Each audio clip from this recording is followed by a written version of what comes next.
ఎక్కడ బాగుంటుందో అది ఇలా ఇది ఓకేనా. ఇలా పట్టుకొని చూడండి, ఇది సిపియు లిఫ్టింగ్ ప్లేట్. ఏంటిది? CPU lifting plate. ఈ చిన్న ఐసీలకు ఇలాంటి టూల్స్ వాడద్దు. ఓకే, ఇది ఉంది చూడండి. ఇదే సిపియు తీయాలంటే ఇలా కింది నుంచి ఇన్సర్ట్ చేయాలి. కింది నుంచి వెళ్ళి ఇన్సర్ట్ చేస్తే అప్పుడు కిందికి వెళ్ళిపోయి అప్పుడు అయింది క్లియర్. ఓకే, డ్యామేజ్ అయిపోతాయి కదా, అందుకని ఏం వాడుతున్నాను నేను ఇప్పుడు ఇక్కడ ఐసీని హీట్ చేసి జస్ట్ ఇలా పట్టుకొని హీట్ అయిపోయిన తర్వాత పైనకి లెగిస్తే సరిపోతుంది.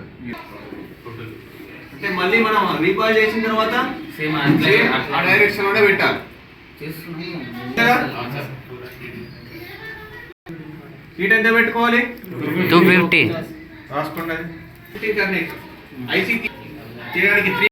ఓకే, మళ్ళీ వాళ్ళ దగ్గర రాసుకోండి.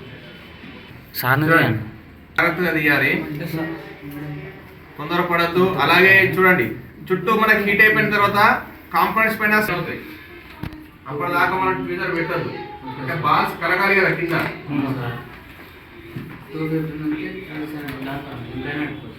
ఏంటి తీసేసినాం కదా.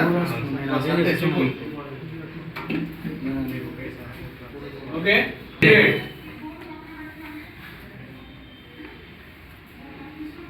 మామూలుగా పీపీడి హీట్ చేస్తే ఏమవుతుంది? బాల్స్ క్రియేట్ అవుతాయి కదా. మామూలుగా అయితే బాల్ క్రియేట్ అవుతుందా? ఇది కూడా లైక్ పీపీడి. ఇది అంతా కూడా ఏంటి? పీపీడి. కానీ ఎంత డిగ్రీ పీపీడి అంటే 217 డిగ్రీ పీపీడి. అది ఎంత? 217 డిగ్రీస్ పీపీడి.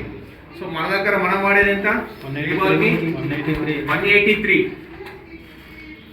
ఎంత? 183. తీసేయాలి. ఇదంతా కూడా ఏం చేయాలి? తీసేయాలంటే ఫస్ట్ దీన్ని డౌన్ గ్రేడ్ చేయాలి. ప్రాసెస్ వెరీ ఇంపార్టెంట్, గుర్తుపెట్టుకోండి. ఎప్పుడైనా బ్లాక్ పేస్ట్ అయినా